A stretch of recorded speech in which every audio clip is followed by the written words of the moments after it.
Ever since Gohan was a little kid, he's been able to keep up with the adults in combat power. Whether it's against the strongest Saiyans, a galactic emperor, or the perfect life form, Gohan has always been able to rise to the occasion and at least put up a good fight and a better fight than the adults a lot of the time. At the arrival of Cell, Goku wanted Gohan to surpass and be stronger than him, so I thought it'd be fun to go through the entire series and determine who wins at every point in the series. Before we get started, I'd like to ask if you could leave a like on the video and subscribe to the channel with notifications on, as I greatly appreciate it. The Saiyan Arc has a ton of fluctuating power levels. Obviously, with his power level of 1, Gohan would never be able to even touch Goku, but when Rage enhanced, his power level shoots up to a crazy 1307.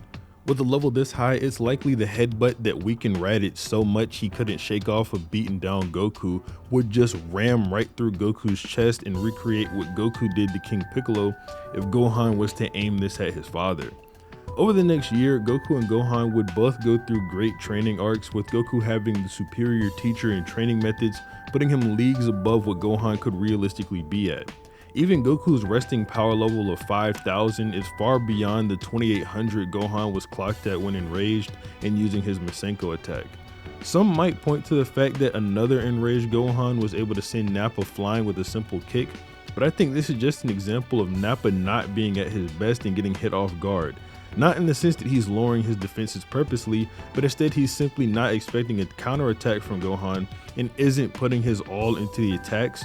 We do know Nappa is the kind of guy to get stronger when he actually locks in and puts his mind on the battle, shown when he goes from getting beaten up and made a joke of by Goku to being able to compete with him after Vegeta tells him to stop being so frustrated, with Vegeta making comments like Nappa should realize Goku isn't unbeatable, and Goku saying after Nappa locked in that the fight could take a while. Gohan does get one of these rage amps again later in the arc when fighting against Vegeta, but Vegeta is definitely not at full power by this point and doesn't even have 2 working eyes, so at best this is unquantifiable. At the end of the arc, Goku takes the dub here, but earlier with Rage Boost, it's likely for Gohan to win, so for those of you keeping score, at our 2 separate points in the series, these characters are tied at 1-1. The Namek Arc brings excitement to the conversation, but also confusion. Goku spends a lot of this arc MIA and without a sufficient way to gauge his power level. Meanwhile, Gohan's increases are always pretty substantial, but to avoid getting bogged down in the discussion with could-be's, would-be's, and maybes, let's just skip forward to when Goku arrives on Namek. The relevant thing to the discussion at this point are that Goku has a base power of 90,000 and he can raise it tenfold using the Kaioken, or at least he theorizes that he can, and for the sake of simplicity, I'm just gonna take his word for it. Gohan's power level is all over the place in this arc, but judging by their respective performances against Recoome, it's unlikely Gohan would be able to do anything to Goku and just end up with his neck snapped. After this, Gohan just kind of passively grows in power, I guess. A V-Jump guide with their power levels lists Gohan as a question mark, but elaborations in the captions let us know that he has a base power of 200,000 and he can get far higher with rage amps. I realized he got a Zenkai boost after being healed with his battle with Recoome, but against Ginyu and Goku's body, Gohan is not performing the way a 200,000 should versus a 23,000, which leads me to believe he grew even after this battle, which in a weird way sort of tracks. Vegeta makes an offhand comment to Frieza about how Krillin and Gohan's power levels are growing quickly and says Gohan's in particular is growing. The alternate way to interpret this here are just that Gohan is holding back on Captain Ginyu and that Vegeta is talking about the fact that their power levels have been increasing in these spikes from the Zenkai boost and having their potential unlocked. But I don't think this is the likely interpretation. I think Gohan holding back on Captain Ginyu could be fine, but holding back to this extent instead of just immobilizing him seems a little too ridiculous to be true for me, especially given that the entire point was to beat him. I don't think it makes much sense for Vegeta to be talking about the spike increases they've been getting, because Krillin only got 1, that being when Guru unlocked his potential, and we know his power level grew outside of that to 75,000 when before he got one shot by a Recoome kick who doesn't even touch a power level of 60,000. so it's very likely Gohan and Krillin are just growing passively in strength. I don't like bringing up Dragon Ball Super when talking about Dragon Ball Z, but this is weirdly consistent with that as well, since Goku says to Beerus that Android 17 doesn't do much of anything, but is still somehow around the level of those that have been training forever. Regardless, this means that at his base power, Goku is going to have to use a Kaioken times 2 to even have a hope of getting near Gohan's power level, and with Rage Boost imminent, it's possible he'd have to go even higher, all the way up to a Kaioken times 10 to match Gohan's full power. Frieza famously has a power level beyond 1,000,000, and Gohan, when Rage Boosted, is able to push Frieza heavily to the point Vegeta thought he was the closest to becoming the Super Saiyan.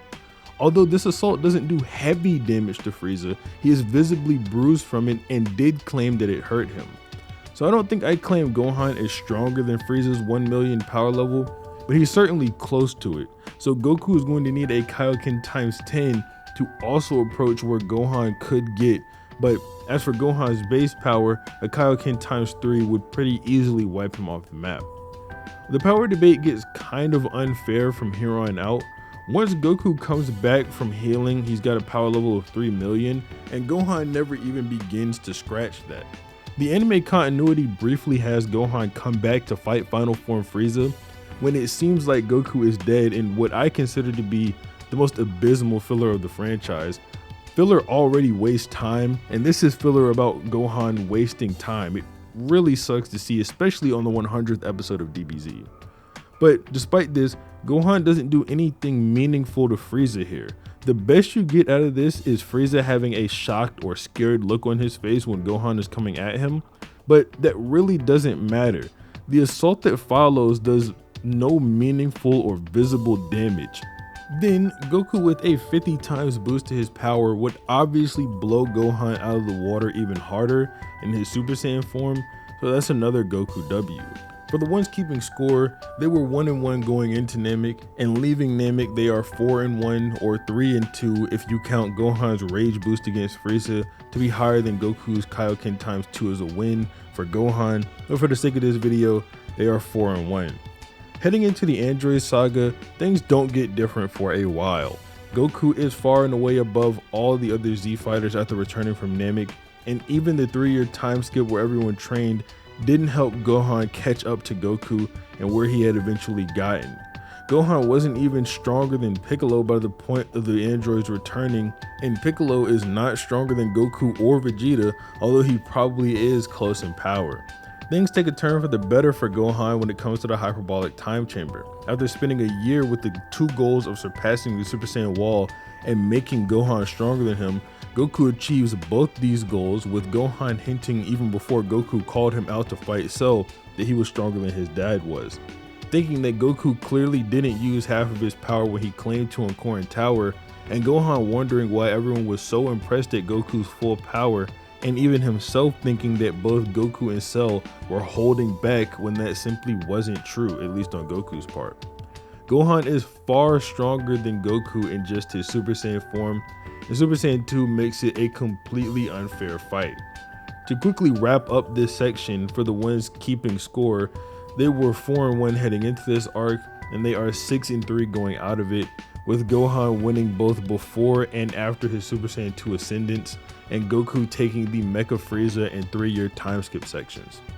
Heading into the Buu Arc, we're due for our most contentious fight yet, that being Super Saiyan 3 Goku versus Ultimate Gohan.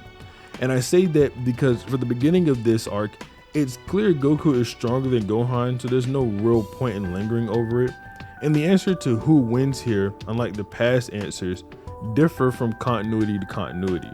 While it's still arguable Goku could beat Gohan in the manga, the anime leaves no room for doubt in this area, with Goku fighting a direct clone of Gohan while inside the stomach of Buu, and stating that the clone had the same power that Gohan did, and this is made consistent in different guidebooks supporting the anime. While Goku did need to go Super Saiyan to get the job done, that hardly matters at all, since it's stated that Goku himself is only at 1% of his original power inside of Majin Buu, letting us know that Vegito is the only character who can maintain his original power level after being shrunken down. That might sound like Gohan and the others should be weaker in here as well, But that's not the case, as they weren't shrunken down like Goku and Vegeta. Instead, they were remade in this tiny form. With Super Saiyan being a 50 times amp, you can say that their original forms, Goku as a Super Saiyan is 100 times stronger than Gohan, 200 times stronger in Super Saiyan 2, and 800 times stronger in Super Saiyan 3. What's the reason for this massive increase? A simple Zenkai boost. The anime has Goku and Vegeta get beaten up by Buuhan pretty badly before they fuse, and they're healed afterwards, so they receive a boost to their overall power. Of course, this is a ridiculous increase, but get mad at Toei for making it, not me for telling you. Even without the over-the-top multipliers for how much stronger Goku is than Gohan, which should be consistent, we at least know that Goku is stronger than him in Super Saiyan, and it only gets worse from there with higher transformations. The manga is a different story for this fight, as there are numerous implications that Gohan is indeed stronger than Goku. The super exciting guy claims as time passed, Gohan becomes a strong young man. Goku feels reassured by the fact that his own child has surpassed and matured beyond him, and entrusts the world to him with peace of mind. Daizenshuu 2 calls Gohan the mightiest warrior, and the strongest jump tells us, at last, Gohan. Ultimate Gohan is stronger than Goku. This being the case, though, they are still likely close in power. The same super exciting guy that claimed Gohan was stronger than Goku also says that when Buu absorbed Gohan, he gained a power on par with or the same level of Super Saiyan 3 Goku, which isn't saying that Buuhan is Super Saiyan 3 Goku level, but he got a boost of power that added a whole Super Saiyan 3 Goku on top of his already existing power level. El Manga Legendario somewhat makes this consistent, stating that Piccolo mistook Gohan's energy for Goku. So while Gohan is undeniably stronger than Goku by this point, it's not to the point that he would beat him senseless or something like that, but he would still win the fight. The end of the Buu saga is a bit different, however. Daizenshuu 2 tells us that in reference to Goku's speech to Buu at the end of the series, his feelings are understood or only understood by his fellow strongest, which here in this case is Kid Buu. I want everyone to keep in mind, this is not to say Kid Buu or Goku at the end of the series is stronger than Buuhan. This is only to say that they are stronger than Gohan. But inevitably, I'm going to get comments saying something along the lines of Kid Buu being weaker than Super Buu, so I'm going to comment on that as well, so you can kind of see where I'm coming from here. The common reason to doubt Kid Buu being stronger than Super Buu or another Buu of that nature is to say, well, Kid Buu is simply Goku level, therefore is weaker than Super Buu, since Goku in the manga claims he can't beat Super Buu. This is all going to loop back together, so I hope you were paying attention. Goku says him and Vegeta can't beat Super Buu if they go outside now, and that's because the two of them are still tiny. He's still way out of their league while Goku isn't in his normal form, and they don't know how to return to normal size yet. We know that at his normal size, Goku should be able to handle Super Buu, because like I described earlier, it stated that he's around the level of Ultimate Gohan, who was clowning on Super Buu. For those of you who would refute this saying that Kid Buu simply has less than Super Buu, that doesn't make any sense, because we know the more pure evil Buu is, the stronger he is. But that's excluding external key signatures that are stronger than his own. He could obtain key signatures that match his own or surpass it, and what I mean by that is, even if Buu is pure, absorbing someone that is stronger than him would always make him stronger. But aside from that, it must be the case that Buu, while being purely evil or more evil than good, is stronger, since that's the entire reason Super Buu is stronger than the Fat Majin Buu anyway. Fat Buu made an evil clone or version of himself, and he ate Fat Buu, became even more powerful.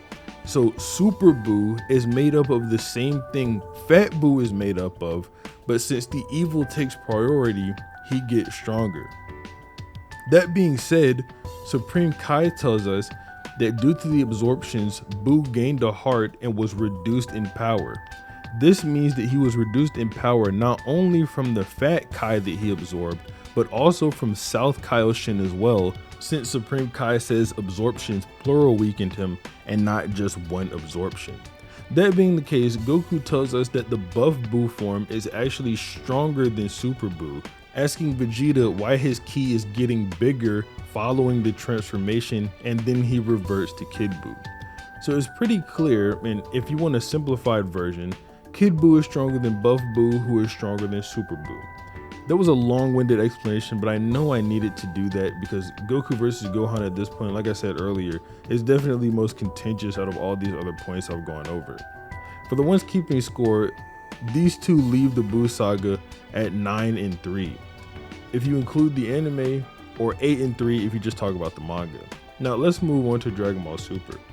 When I did my video for Vegeta and Piccolo, I covered each individual franchise, but Gohan is never touching Goku in GT or even getting close, and Gohan doesn't even appear in Daima, so I'm just jumping to Super here, where unfortunately for the majority of the story, the same picture is being painted. Battle of Gods, Resurrection F, the Universe 6 Tournament, Goku Black, Tournament of Power, Moro, and Granola arcs are all massive W's for Goku, and Gohan only gets close in the Tournament of Power arc, and even then he gets massively cliffed by Goku during the tournament to make it unfair again. So heading into Superhero, Goku is now up on Gohan 16 or 15 to 3. Superhero makes this kind of simple though, and Toyotaro simplified it even further, where Gohan is called the strongest a bit before Goku and Vegeta's training, and then Toyotaro coming out recently and letting us know that everyone is around the same level now out of the 5 main fighters. That's all from me though. If you like this type of video, be sure to leave a like on it and subscribe to the channel. But other than that, have a nice day.